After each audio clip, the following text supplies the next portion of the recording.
Olá, seja bem-vindo, seja bem-vinda ao curso avançado de Egípcio Clássico. A gente retoma as nossas aulas em vídeo, a partir do que foi feito no curso anterior, das nossas discussões, né, que foi bastante importante.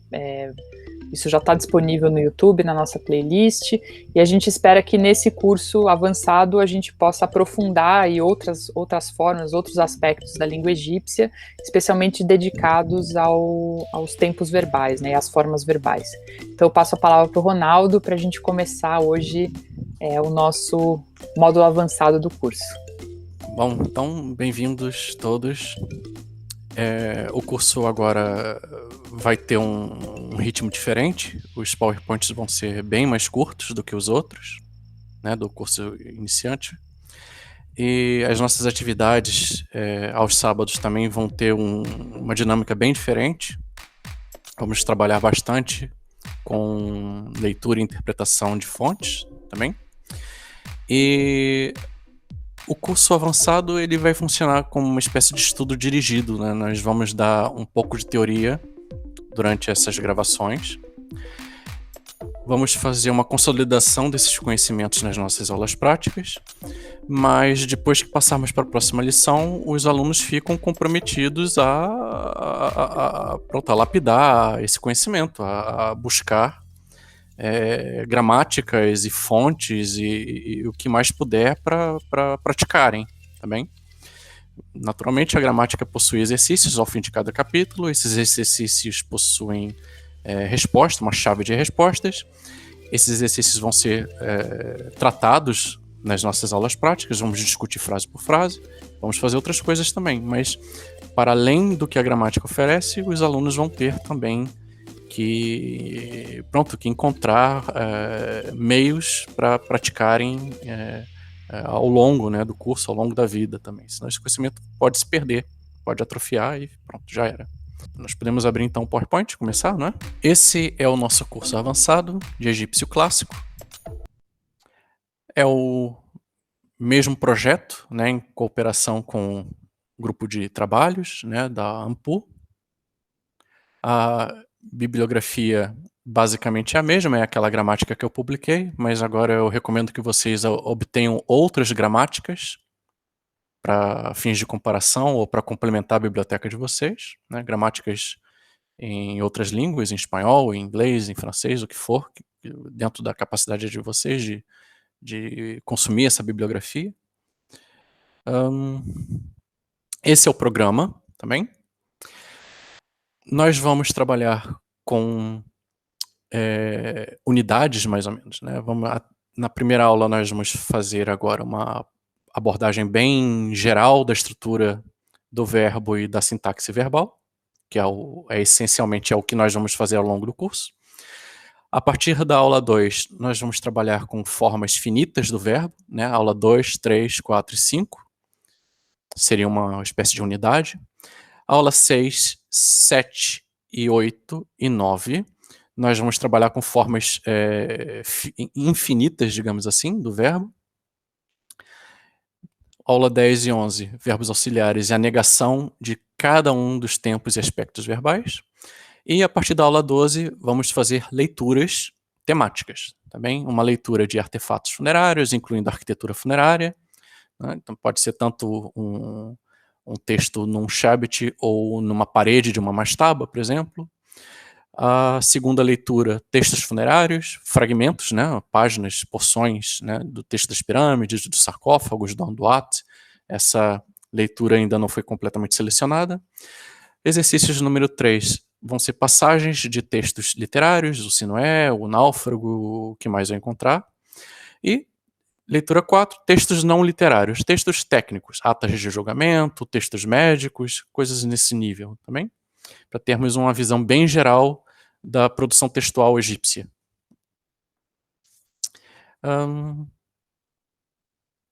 Vamos começar então a nossa primeira aula. É uma mistura de duas unidades, a morfologia do verbo e sintaxe verbal. São conteúdos que na gramática impressa estão entre as páginas 302 e 310 e 371 e 385. Tá bem? Vamos começar então. Morfologia do verbo. Tá bem? O que um verbo egípcio nos informa? Né? Qual é o tipo de informação que nós obtemos ao ver um radical? Né? Um radical verbal, nós vemos o tempo, o passado, o presente e o futuro, nós vemos um aspecto, se ele é perfectivo ou imperfectivo, vemos o seu modo, se ele é indicativo ou subjuntivo, em Portugal chamado conjuntivo, e se o verbo está na voz ativa ou passiva. O que isso significa? Né? O tempo nos informa quando a ação ocorre, o aspecto nos informa se a ação descrita pelo verbo teve fim, se ela se repete ou se ela ocorre ao mesmo tempo que outra ação descrita pelo discurso. Tá bem? O modo vai nos dizer se o verbo descreve um fato real ou se é uma possibilidade. E a voz vai nos informar se o sujeito é responsável pela ação descrita pelo verbo. Tá bem? Bom, aspecto verbal. Nós não temos muita informação em português sobre o aspecto dos verbos que nós usamos no nosso dia a dia. Mas na língua egípcia, o aspecto verbal é mais importante do que o tempo. Então, na língua egípcia, existem dois aspectos. Né? O aspecto perfectivo, né? Descreve uma ação que teve início e fim, é o nosso objetivo da aula 2. E o verbo imperfeito, que descreve uma ação que não teve fim. Agora, esse verbo imperfeito, ele descreve uma ação que não teve fim, por qual razão? Né? O que fez com que essa ação não tivesse fim no momento do discurso ser apresentado? Bom, se ela é uma ação que não tem fim porque se repete ou porque ela se prolonga no tempo, trata-se de um verbo imperfectivo, que nós veremos na aula 2. Se a ação não teve fim porque ela ainda não começou, trata-se de um verbo prospectivo, que é o assunto da aula 3. Se ela não teve fim porque ela pode nem mesmo começar, ela é uma esperança, uma proposta, então nós estamos tratando de um subjuntivo, é também o nosso tema da aula 3. Ou seja, a ação teve início e fim, perfeito. A ação não teve início, a ação não teve início e fim, ela é imperfeita e pode ser imperfeita por 3 razões. Tá bem? Como é que se monta um verbo? Né? O verbo é composto por basicamente 4 elementos. Né? Que se encaixam, se acoplam como um Lego. Né? Se vocês estiverem ainda familiarizados com o nosso curso de introdução, eu usei essa comparação das frases egípcias com blocos de Lego, e no caso dos verbos isso não fica atrás, né? Isso mantém-se válida, essa analogia. Então nós temos o radical, que é a descrição básica do verbo. Depois nós temos uma terminação, que é acoplada atrás do verbo. Ao final do verbo entra uma terminação, que informa tempo, aspecto, voz e, no caso do estativo, também informa qual é a pessoa daquele verbo. Depois da terminação, entra o sufixo, que é uma conjugação pronominal. É um sufixo pronominal que nós vimos na lição sobre pronomes, no curso de introdução. E também é possível que ocorra um prefixo. Né? Na língua clássica, o prefixo ocorre em poucas expressões. Né? Ele não está mais em uso corrente na língua clássica. Tá bem? Esses são todos os componentes para a formação de um verbo. Agora, nem sempre um verbo terá os 4 componentes apresentados na sua leitura, tá bem? Sobre o radical. Todo radical que termina em consoantes fracas, quais são as consoantes fracas em egípcio? Em egípcio e em todas as línguas afroasiáticas, o I e o U são consoantes fracas. Então, há sempre uma tendência a elas não serem gravadas, registradas fisicamente. Isso pode ser um problema depois na hora de classificação dos verbos. Tá bem? Terminação. O escriba, às vezes, pode escrever uma terminação parcialmente, ou seja, a terminação não está completamente marcada.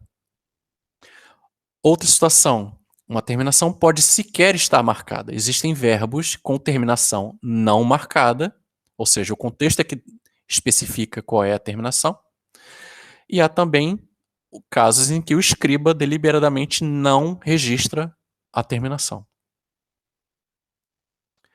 Sufixos. Bom, o sufixo é a conjugação pronominal. O problema da situação do sufixo é que, às vezes, a primeira pessoa do singular, eu, não é marcada na conjugação pronominal. Não é uma regra geral, mas é uma possibilidade. E o prefixo, ele, quando é registrado, ele é separado do radical por um pontinho, e ele é apresentado em umas poucas expressões. Nós veremos algumas delas na aula 3, tá bem?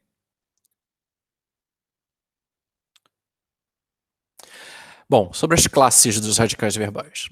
Os radicais verbais são agrupados segundo a formação, as características dos seus radicais. Então, há um grupo para todos os verbos formados por 2 consoantes, por 3, por 4 e por 5 consoantes, né? Então, esse é o padrão deles. AB, ou seja, 2 consoantes diferentes. ABC, 3 consoantes diferentes. ABCD, 4 consoantes diferentes. E, no caso das 5 consoantes, nós temos um padrão ABC, BC. Não existe um padrão ABCDE, 5 consoantes diferentes. Na língua egípcia, tá bem? Então, nós temos aqui um exemplo, o verbo ouvir, sejem, que é um verbo de 1, 2, 3 consoantes. Então, ele é agrupado na categoria 3 consoantes. Nós temos também dois grupos de verbos que possuem radicais geminados. O que isso quer dizer? Nós temos a primeira consoante, a segunda consoante e a terceira consoante é uma reprodução da penúltima. ABB, ABCC. 2 com geminação na segunda, 3 com geminação na terceira. Então, por exemplo, o verbo ver, ma, tem uma consoante, 2 consoantes, com repetição, né, geminação na segunda consoante, A, B, B. E há também radicais verbais, onde a última consoante é fraca. Porque ela é fraca, normalmente os escribas vão omiti-la. Então, nós temos aqui A, B, I, ABC, I. Então, 1, 2, terceira fraca, 1, 2, 3, quarta fraca. Então, por exemplo, meri, que é o verbo amar, 1, 2, e a terceira é fraca. O verbo pode ser registrado assim, mer, e o I fica entre parênteses porque o escriba simplesmente não marcou o radical. E aí o egiptólogo vai lá e faz a correção entre parênteses. Tá bem? Existe também uma categoria chamada verbo causativo, né? É uma especificidade da língua egípcia. Os verbos causativos são radicais verbais que recebem um S na frente, né? Mas não é bem um prefixo, eles são transformados e recebem um S. Por que eles têm esse nome causativo? Porque eles alteram ligeiramente o sentido original do radical verbal. Então, quais são os grupos causativos? São, novamente, causativos de verbos de 2 consoantes, de 3, de 4 ou de 5 consoantes, né?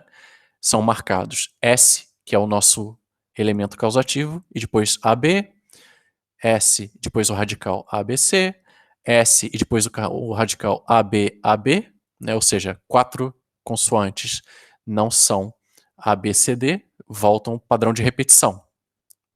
E causativos para 5 consoantes é um padrão ABC, BC.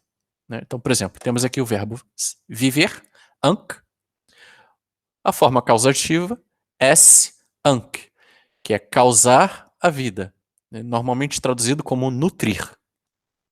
Também permitir a vida. Então, nós temos aqui um S seguidos de uma, duas, três consoantes. Seria causativo de 3 consoantes.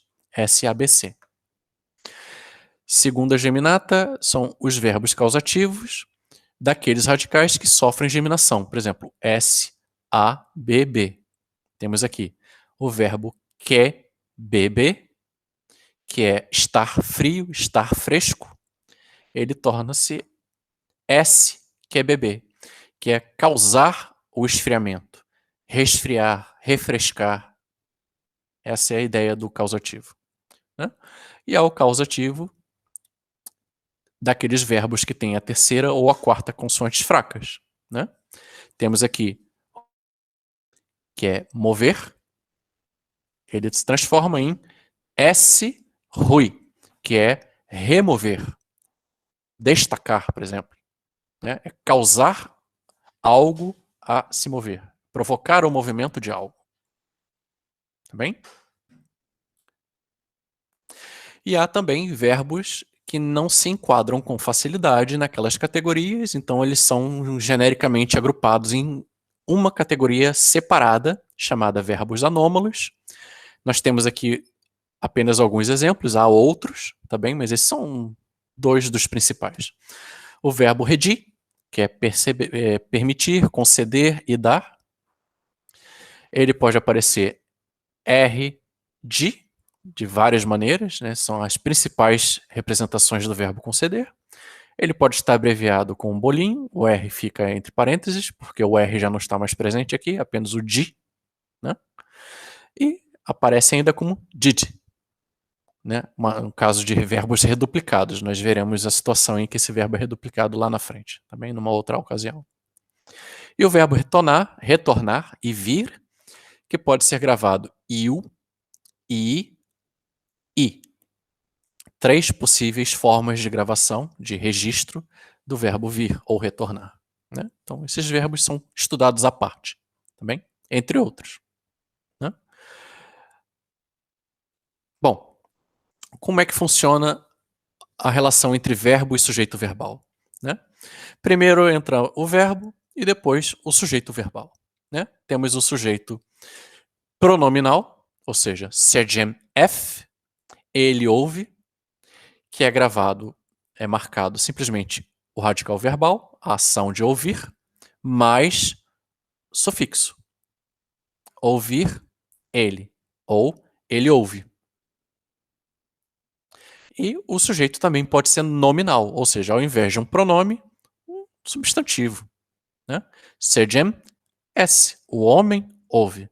Novamente, nós temos o radical do verbo ouvir, mais o sujeito verbal. Quem é que exerceu aquela ação? Quem é que praticou o ouvir? Foi o homem, né? Quando nós temos um pronome, ele é acoplado ao radical verbal com aquele sinalzinho de igual. Quando nós temos um sujeito nominal, não há ligação por sinalzinho de igual, tá bem? É simplesmente um elemento a mais na frase. Sergem S. Sergem Necher, por exemplo. O Deus ouve. Sergem Hemet, né? Sergem, a mulher ouve.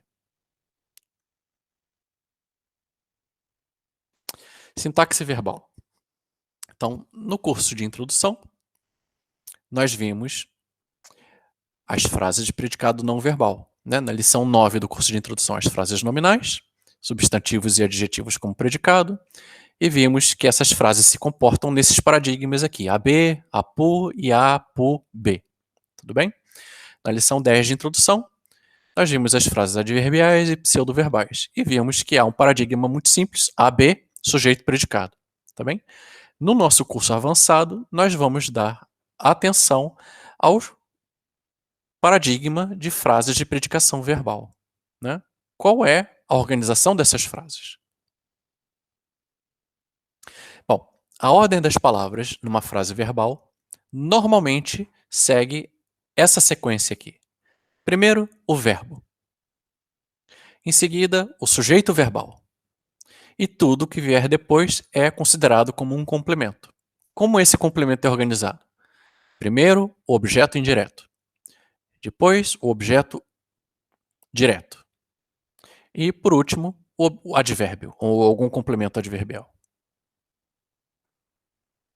Mas há situações em que nós não temos essa ordem estrita. Tá bem? Por exemplo, construções pseudoverbais. Nós temos uma partícula, mais um sujeito, mais uma preposição, que pode ser M, R ou R, e ela acompanha um infinitivo. Essa estrutura inteira vai funcionar como um predicado adverbial, né? Ou seja, estamos aqui recapitulando uma informação que nós já vimos na aula do curso anterior sobre as frases adverbiais e pseudoverbais. Então, qual é a estrutura aqui? Partícula, que sempre vai valer 0, depois sujeito e predicado. Nós temos uma outra construção pseudoverbal e mais estativo. Essa estrutura inteira também vai funcionar como um predicado adverbial, mas a estrutura é formada com partícula, que vale 0, mais sujeito, mais predicado. Também? Também há uma situação chamada prolepse, que altera essa nossa ordem oficial de verbo, sujeito, objeto indireto, objeto direto e advérbio. O que é uma prolepse? A prolepse é uma variação estilística, é um fenômeno em que parte da frase é antecipada. Um elemento qualquer dessa frase, por questões de estilo, vai ser destacado do seu lugar de origem e vai antecipar a frase. Nós temos duas situações em que uma prolepse acontece. Uma chamada topicalização, ou seja, o tema da frase é anunciado, é antecipado. Então, por exemplo, a boca de um homem. Esse é o nosso tema. Ela pode salvá-lo. Então, nós temos a antecipação do tema. O que é o tema? Sobre o que as pessoas estão a falar ali? A resposta para essa pergunta é o tema. Nessa frase, o tema é a boca de um homem. O que tem essa boca? Ela pode salvá-lo. E há também a focalização, que é um pormenor do tema. É o que acontece com o tema. Isso também é chamado de rema. Tá bem? Nós veremos isso em outras aulas, com mais atenção. Tá bem? Então, em segurança, nós alcançamos a Terra. Então, qual é o tema? É alcançar a Terra. Então, como nós alcançamos a Terra? Nós alcançamos a Terra em segurança. Esse é o rema que foi antecipado. Então, na frase a boca de um homem, ela pode salvá-lo, o objeto direto foi deslocado para o início da frase. Na focalização, o advérbio foi destacado e antecipou a frase. Sempre por questões de estilo, tá bem? Então, tenham atenção sempre à possibilidade de uma prolepse ocorrer na frase. Coordenação e subordinação. Bem, frases verbais são sempre independentes, tá bem? Se elas são sempre independentes, na língua egípcia, todas as orações verbais são coordenadas. Elas estão ali como blocos de Lego, estão justapostas, tá bem?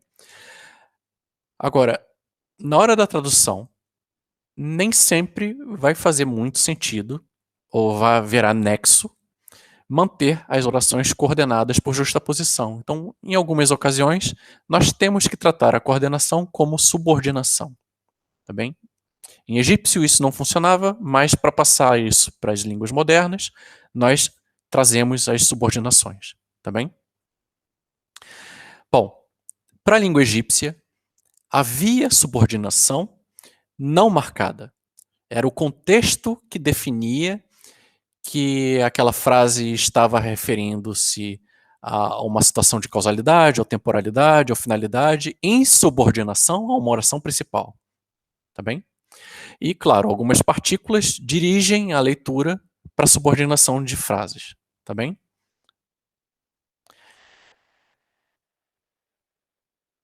Nós vamos ver na aula 5 que partículas e preposições vão atuar de maneira especializada né, vão funcionar como conjunções coordenativas ou subordinativas e vão orientar a nossa leitura, vão indicar a nossa leitura a forma mais apropriada de produzir uma subordinação, se elas vão ser temporais ou finais, etc. Bom, então, para uma aula de introdução para o curso, é isso, tá bem? Comecem a estudar a gramática, fiquem familiarizados com essas situações de prolepse, a estrutura e a morfologia do verbo, e, em seguida, para a aula 2, vamos começar realmente a trabalhar com os aspectos verbais. Obrigada, pessoal, e até a próxima. Até!